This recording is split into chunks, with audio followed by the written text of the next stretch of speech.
Olá, boa tarde. Você acompanha agora as principais reportagens da RIT.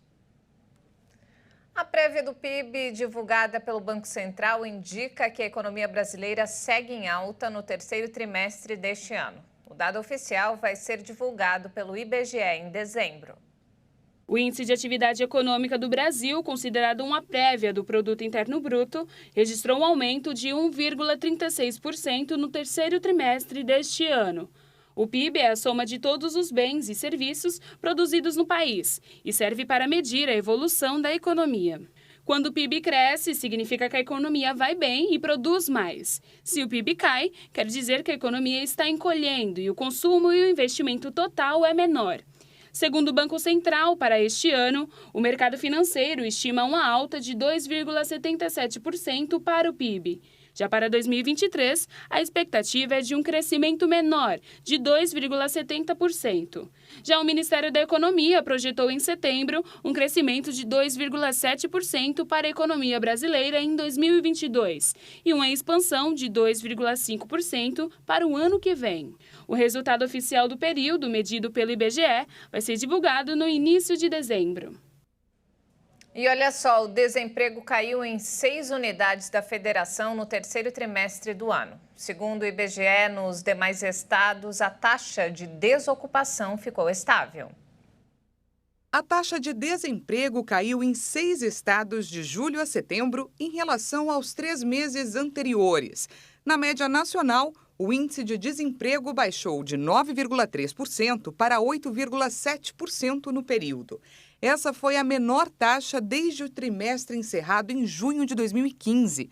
Apesar da queda, a falta de trabalho ainda atinge 9,5 milhões de brasileiros.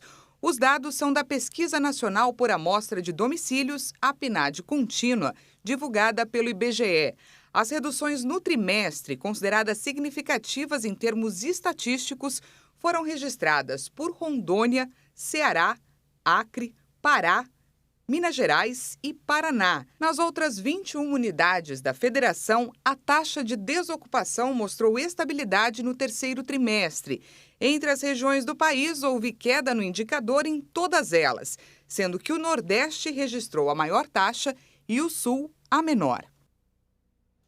Ainda segundo o IBGE, neste trimestre também houve aumento da remuneração média recebida pelos brasileiros em todas as regiões do país. O salário médio ficou em R$ 2.737 entre julho e setembro, acima do valor do trimestre anterior, que era de R$ 2.640. E o comércio varejista também está otimista neste fim de ano e já registrou alta nas vendas reais em outubro. A receita do setor subiu mais de 10%. As vendas no varejo brasileiro cresceram 1% em outubro, na comparação com o mesmo mês de 2021. O índice Cielo do varejo ampliado apurou também que a taxa da receita de vendas pelo comércio registrou alta de 10,5%. Segundo o indicador, o comércio segue em recuperação pelo 12º mês seguido. A estimativa é que as vendas de bens duráveis, que tiveram 5 meses de baixa, também devem crescer neste fim de ano. O pagamento do 13º, juntamente com as políticas de transferência de renda, a Black Friday, a COP e as festas de fim de ano devem estimular as compras e a injeção de mais recursos na economia brasileira. E a Petrobras anunciou a redução do preço do gás de cozinha que é vendido às distribuidoras. Esta é a 4ª contração seguida. E dessa vez a redução é de 5,2% e passa a acompanhar a evolução de preços da Petrobras. Essa é a 4ª redução seguida. Então, a partir de agora, o preço médio do botijão de gás passará de R$ 3,78 por quilo para R$ 3,58 o quilo. O botijão de 13 quilos, então, vale cerca de R$ 46,59, uma redução média de R$ 2,60 no preço da Petrobras. A última redução foi em 22 de setembro, quase 2 meses atrás, quando o botijão de 13 quilos estava sendo vendido a quase R$ 50 para os distribuidores. antes vinha em trajetória de alta. Em março, o gás de cozinha vendido havia sido reajustado em 16,1%. Em outubro do ano passado, a alta havia sido de 7,2% e em julho do mesmo ano de 6%. Lembrando que esse valor de R$ 49,19 se refere aos preços da Petrobras.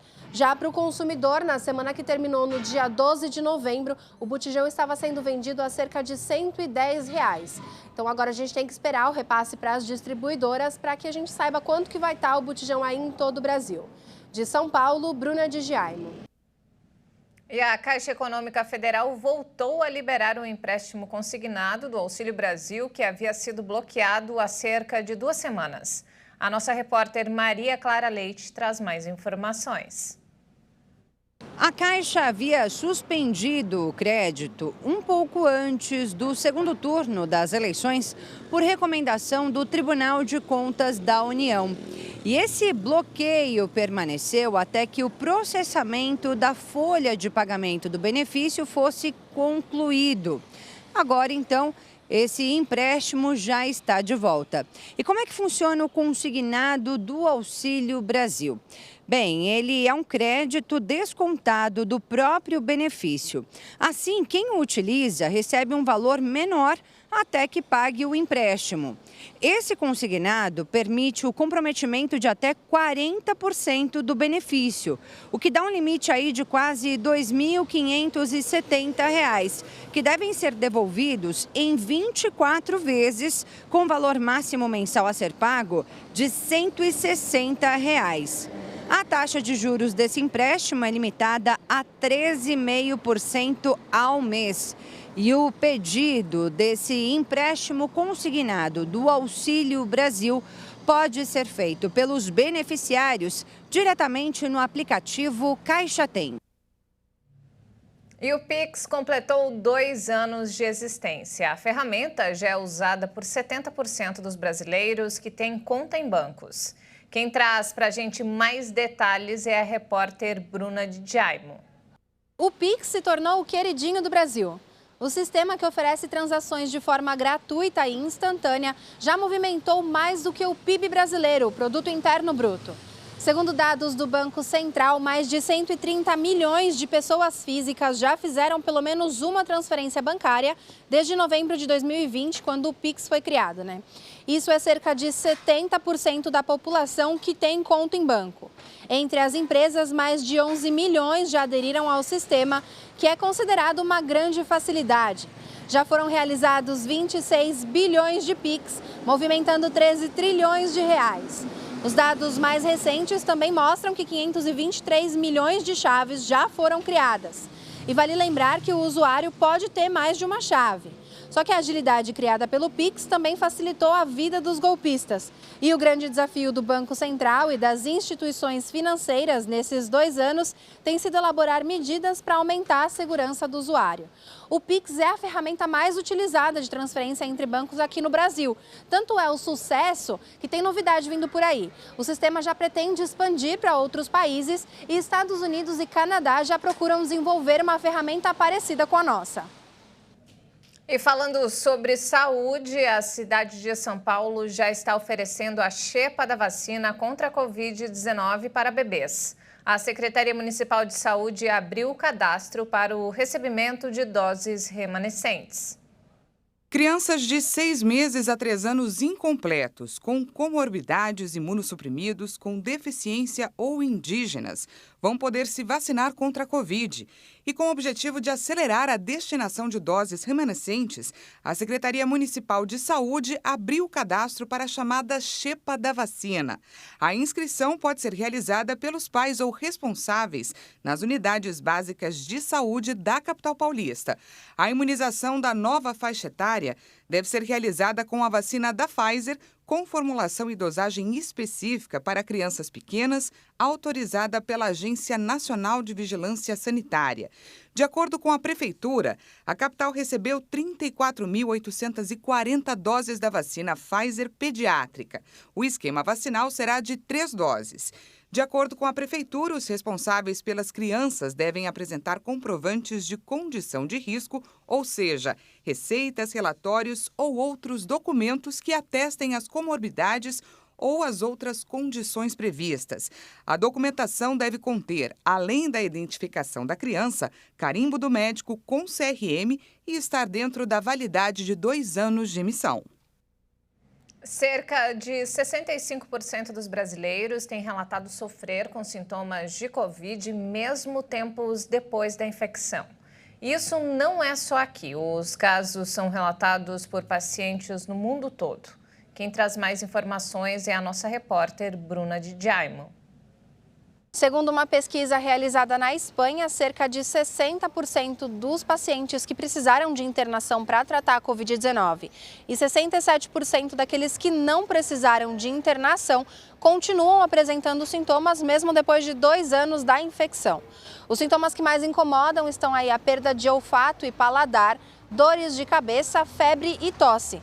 A pesquisa também mostrou que quem apresentou sintomas prolongados relatou piora na qualidade de vida quando relacionada à saúde e bem-estar. No Brasil, 65% dos brasileiros tiveram sequelas depois da infecção por Covid. A pesquisa também avaliou de uma forma mais ampla os fatores que podem ser risco para doenças crônicas não transmissíveis.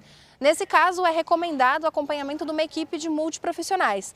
Quem traz mais informações para a gente é a doutora infectologista Lúcia Awab. De uma maneira geral, hoje você tem profissionais da saúde que são especializados no acompanhamento desses pacientes. Não necessariamente precisa ser uma pessoa especialista, né? Mas um profissional que olhe para o indivíduo, que acompanhe os hábitos, o estilo de vida, de preferência, essas pessoas que tiveram Covid, que ela faça modificações nos seus hábitos de vida, do estilo de vida, adotando hábitos saudáveis, alimentação com frutas, legumes, verduras, uma alimentação saudável, atividade física.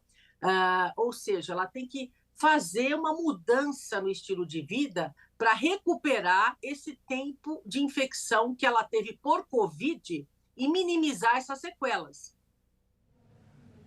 O Instituto de Infectologia Emílio Ribas, na capital paulista, está recrutando voluntários entre 12 e 17 anos de idade para testar a primeira vacina em dose única contra a chikungunya. Ao todo, serão 750 adolescentes pelo Brasil. O imunizante já provou ser seguro e eficaz em uma pesquisa realizada nos Estados Unidos em mais de 4.000 adultos e agora está em fase final de aprovação no órgão regulador norte-americano. Aqui no país, o estudo está sendo liderado pelo Instituto Butantan em 10 centros de pesquisa. Os pais ou responsáveis devem autorizar os adolescentes a testar a vacina. Logo na primeira etapa, o documento assinado por eles traz todas as regras do estudo, além de consultas médicas e exames laboratoriais necessários para constatar a aptidão do voluntário.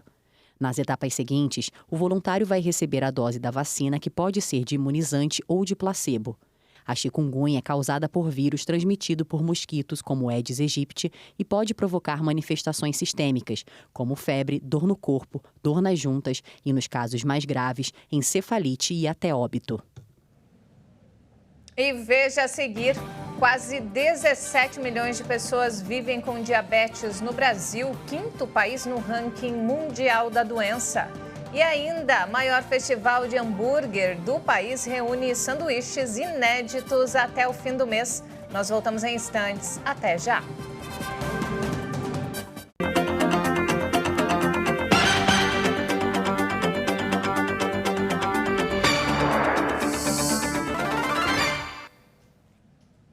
E olha só, diabetes é uma doença que nós brasileiros temos que lembrar com muita preocupação. Afinal, o país é o 5º no mundo com mais casos. A estimativa é de que 17 milhões de pessoas lutem contra a doença. Apenas 6 anos de idade e o diagnóstico de diabetes. Uma notícia que pegou a família da Gabriela de surpresa. Foi tudo muito novo, tudo muito assustador. Não se tinha conhecimento muito aprofundado em medicamentos de ponta. Mas a maioria conhecia as consequências da doença. O açúcar alto no sangue, consequência da falta da insulina ou de dificuldade da ação da insulina, vai oxidar todo o nosso sistema, todo o nosso corpo. E por isso, o diabetes pode gerar alteração visual, tá? Para você ter uma ideia, a maior causa de cegueira em idade laboral é o diabetes. Além disso, a doença é também uma das maiores causas de diálise e amputação não traumática e ainda aumenta o risco de derrame cerebral, infarto e câncer. É uma doença crônica, progressiva, que tem tratamento, e esse tratamento, pelo caráter progressivo da doença diabetes, esse tratamento ele precisa de ajustes frequentes e de um acompanhamento sempre. A boa notícia é que, se a pessoa que tem diabetes fizer o segmento direitinho, o tratamento adequado para a glicose, para a pressão, para colesterol, essa pessoa, se fizer isso desde o começo, essa pessoa vive tanto quanto uma pessoa que não tem diabetes. Essa é a boa notícia. Gabriela segue e arrisca todas as orientações médicas e diz que hoje leva uma vida normal, como qualquer outra jovem da idade dela.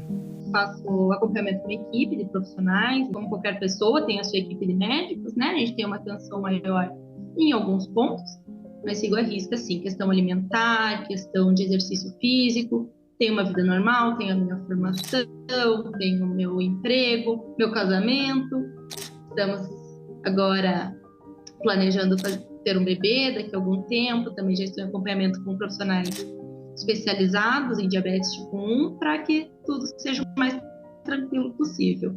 A biomédica tem diabetes do tipo 1, que ocorre pela falta de insulina no corpo devido a um ataque autoimune às células do pâncreas, que deixam de produzir a quantidade necessária do hormônio. Mas o mais comum é o diabetes tipo 2, que costuma acometer pessoas acima do peso, já que a gordura da região abdominal atrapalha a ação da insulina. E também os idosos, que podem ter uma falência progressiva da capacidade do pâncreas de produzir o hormônio.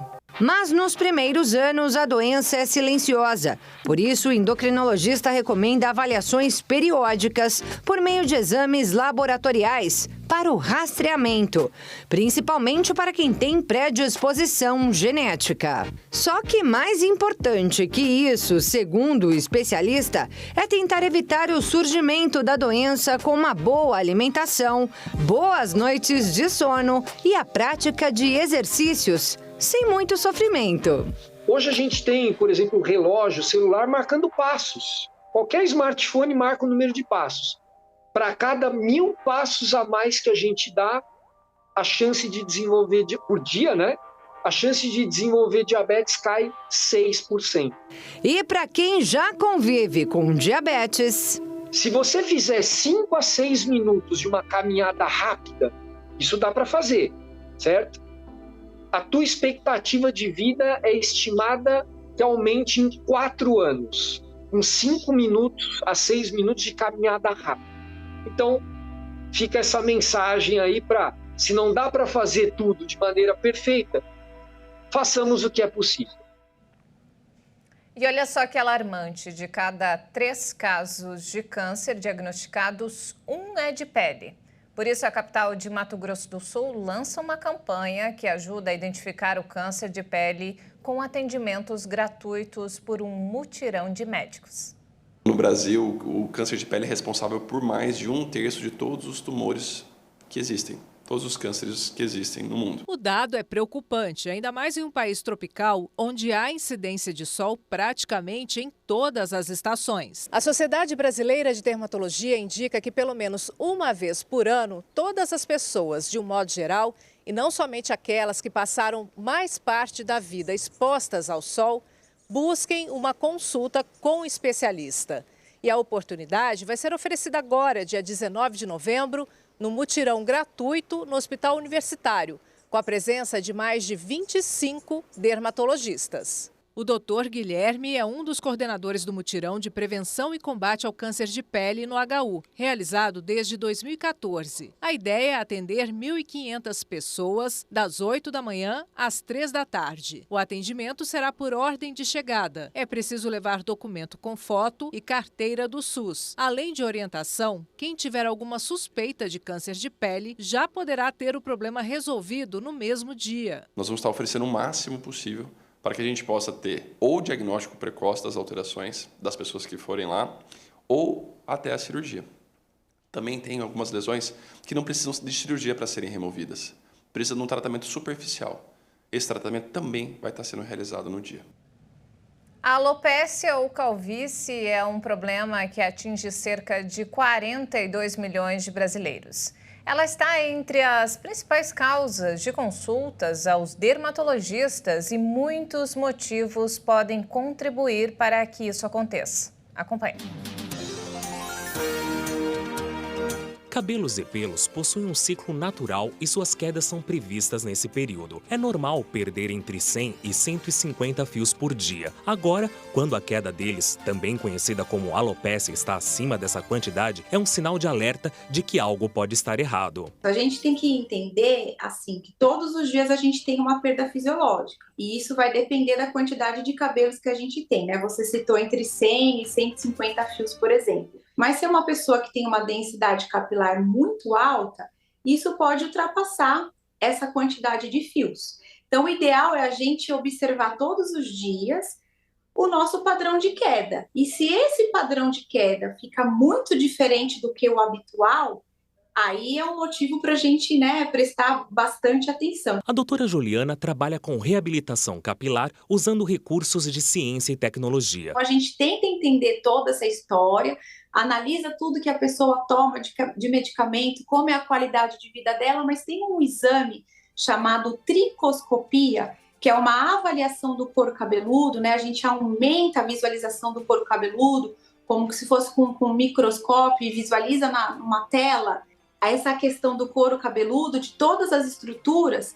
Esse é um exame, assim, primordial. A alopécia ou calvície, que é a perda constante e gradual dos cabelos, é percebida mais nos homens. No Brasil, 50% deles apresentam o problema. Já nas mulheres, é menos comum, 5% da população feminina. A testosterona ela tem um papel bem importante quando a gente pensa em calvície, principalmente de padrão masculino. Tanto que uma das formas do tratamento é tentar bloquear ao máximo a transformação de testosterona nesse outro hormônio para diminuir, então, a progressão da doença. A duração média de um fio do nascimento até sua queda natural é entre 1 ano e meio a 2 anos. Ao perceber os primeiros sinais, é bom tomar algumas medidas preventivas.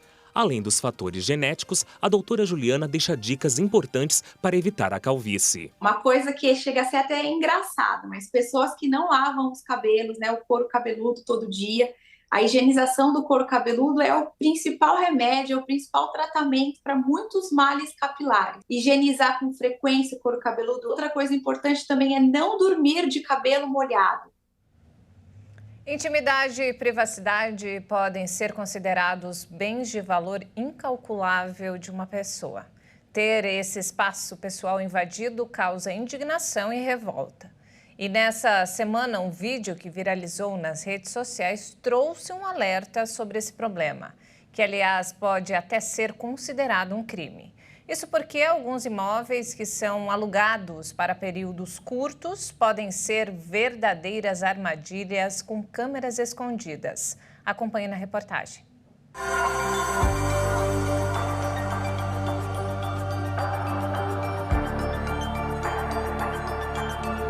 Você que tem o hábito de alugar casas e apartamentos para passar uma temporada, já pensou que poderia estar sendo observado?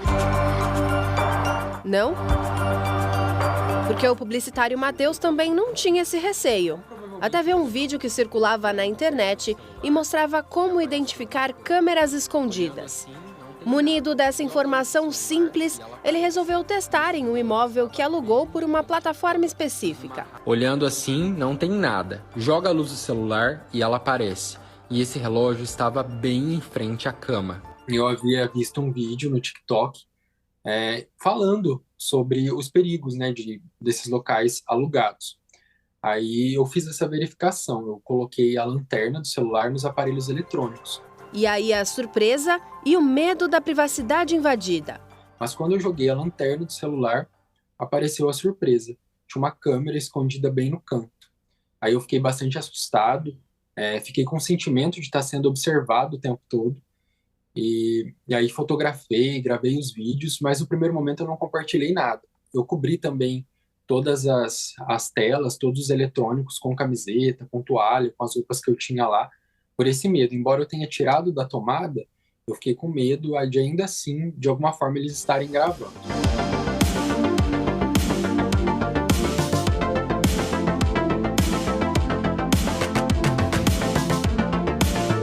O que muita gente não sabe é que imóveis alugados por temporada podem ter câmeras de segurança, mas elas precisam estar em locais visíveis, a informação tem que estar clara na acomodação e elas não podem estar localizadas em banheiros e quartos.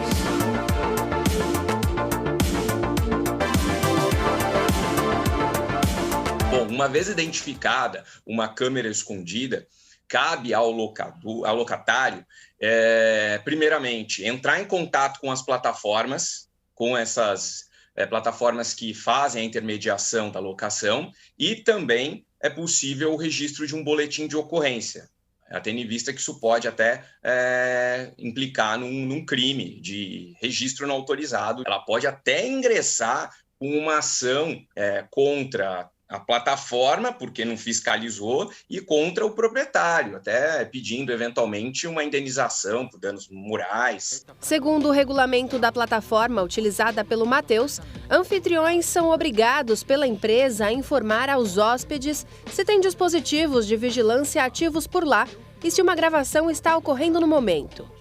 A política de proteção da plataforma garante a devolução do dinheiro, que no caso dele aconteceu alguns dias depois.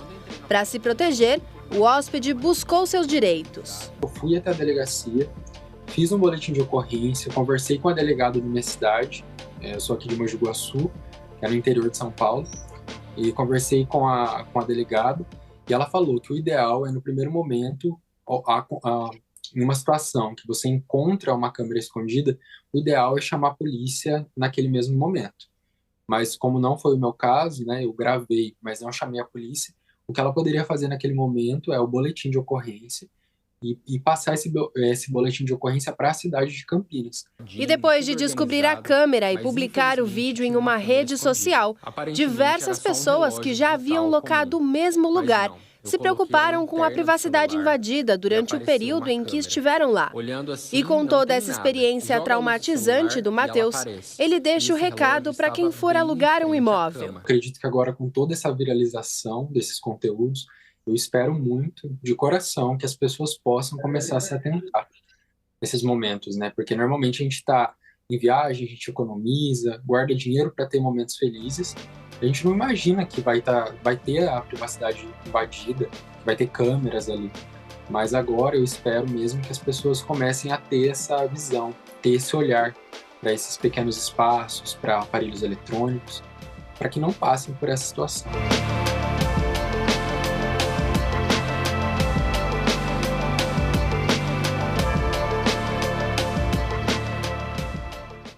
O Procon de São Paulo divulgou uma lista com as empresas campeãs de reclamações relacionadas a Black Friday. Com a aproximação da tradicional data, é preciso ficar atento para evitar cair em golpes. Black Friday chegando e muita gente já espera ansiosa pelas ofertas, com descontos de até 70%, segundo os anúncios. A gente junta dinheiro o ano todo, né, para poder economizar no final do ano, comprar o que a gente quer, celular, acho que muito eletrodoméstico também, né, fica mais barato em final de novembro. Mas muita gente desconfia das promoções. Eu acho que é falso. Alguns passaram até a usar outro nome para o evento. Pode ser uma Black Fraud, com certeza. A nomenclatura tem várias explicações que, nessa época do ano, entram na mira de órgãos de defesa do consumidor, como o Procon de São Paulo. Quando o fornecedor ele informa que aquele produto faz parte da promoção da Black Friday, mas, na verdade, não houve um desconto, realmente uma vantagem para o consumidor, a gente pode entender que houve até uma maquiagem de preço, digamos assim. Essa maquiagem de preço ela pode acontecer quando o frete é muito superior ao valor normal, né, acabando por anular aquele desconto que está sendo concedido, né? Então, existem várias formas, né, do consumidor restar prejudicado em função desse procedimento do fornecedor. Sobre golpes na Black Friday, o Procon de São Paulo recebeu cerca de 700 denúncias só no ano passado. Entre os principais motivos das reclamações estavam maquiagem de descontos, mudança de preços, indisponibilidade de produtos ou serviços, pedidos cancelados, atraso na entrega e até denúncias de produtos que nunca chegaram à casa dos consumidores. Segundo o órgão paulista, a maioria das fraudes acontece no comércio online. Por isso, é no ambiente virtual que a atenção deve ser redobrada. É importante que ele tenha um antivírus instalado na sua máquina, que ele verifique quando ele, durante a navegação do site, quando ele entra naquele site de ofertas, se existe aquele cadeado ali no canto esquerdo que garante a segurança ali da operação. Quando ele se deparar com a oferta, printar aquela oferta, né, tirar uma foto do computador ou do celular, indicando o nome da empresa, o valor que está sendo praticado naquele momento. Tem que se assegurar que na foto, na imagem, apareça a data e a hora. Tudo isso para que se tenha em mãos todas as provas necessárias ao Procon ou outros órgãos de defesa em caso de golpe. O Procon pode atuar de forma sancionatória, até aplicando uma multa pelo não cumprimento dessa promoção. Antes de efetuar uma compra online, o Procon orienta o consumidor a pesquisar algumas informações sobre a empresa, como o CNPJ dela no site da Receita Federal, data de abertura do negócio e o endereço físico do estabelecimento. E para não ser atraído por falsos descontos, também é preciso começar a avaliar preços muito antes da data do evento. Uma lição que a Fernanda aprendeu direitinho ao longo dos anos. Antes eu caía mais, hoje eu pesquiso bastante para comprar. Mas as fraudes não estão só na internet e nem são aplicadas apenas por meio dos produtos mais caros. Na Black Friday passada, a Jennifer comprou simples panetones e caiu no golpe. O prejuízo seria baixo se a autônoma não tivesse se empolgado tanto com a oferta. Ela conta que aproveitou o desconto para comprar panetones de presente para toda a família. Na hora eu achei que ele estava em conta, né? Pela situação ali da época.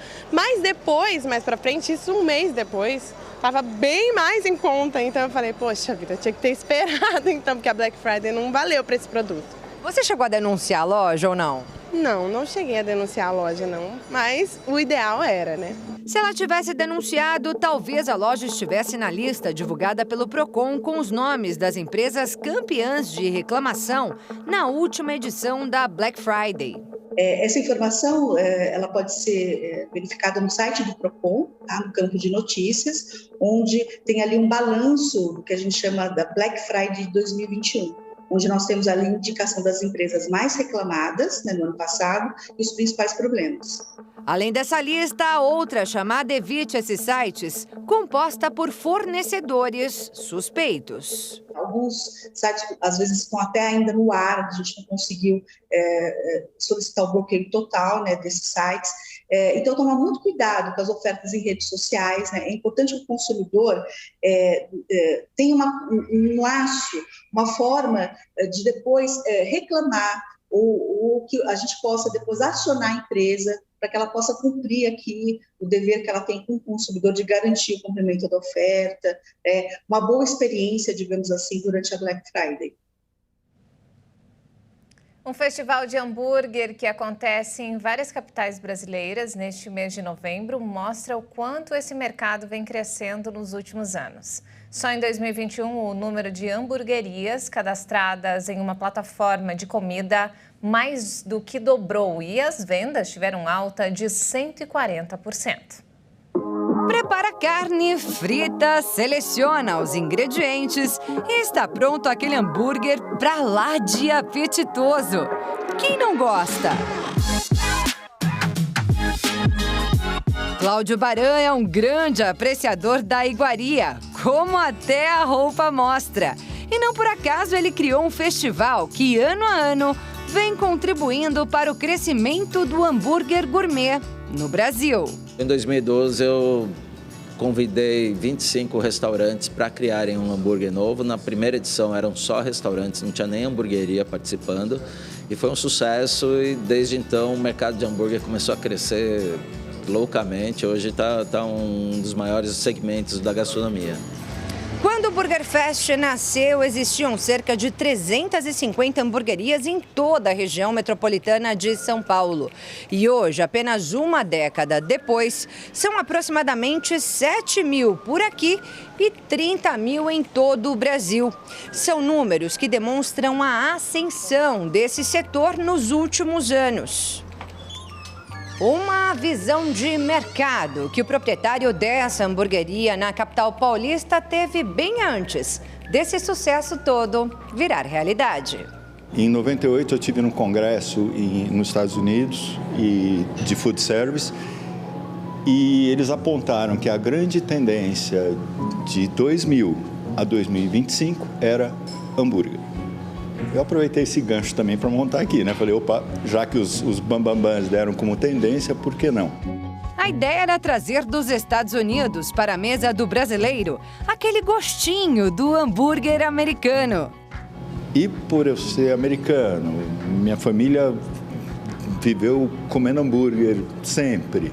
Eu falei, cara, eu vou fazer o hambúrguer que eu gosto. E aí virou St. Louis. A aposta deu muito certo e o St. Louis tornou-se, além de uma das mais tradicionais hamburguerias de São Paulo, também uma das participantes do Burger Fest, o maior festival de hambúrgueres do Brasil.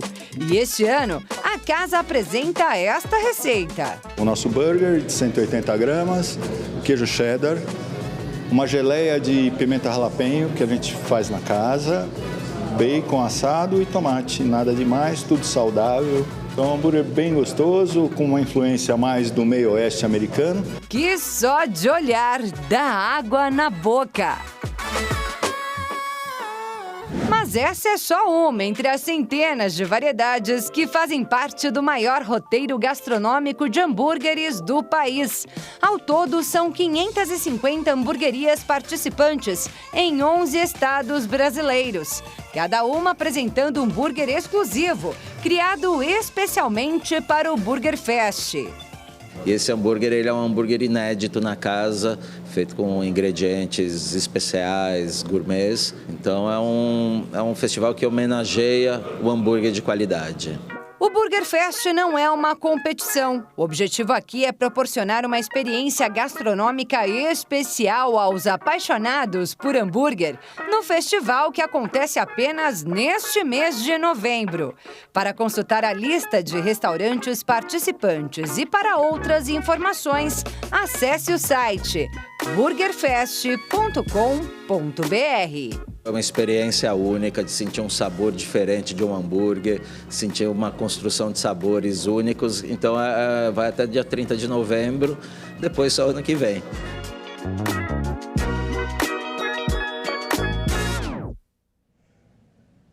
Que delícia, hein? Se você ainda não almoçou, deve ter ficado com água na boca. E não temos mais tempo, essa edição fica por aqui. Mais informações ao longo da nossa programação. E se quiser rever as nossas reportagens, é só acessar o canal Hit Notícias no YouTube. Obrigado pela companhia e um ótimo domingo para você. Até mais!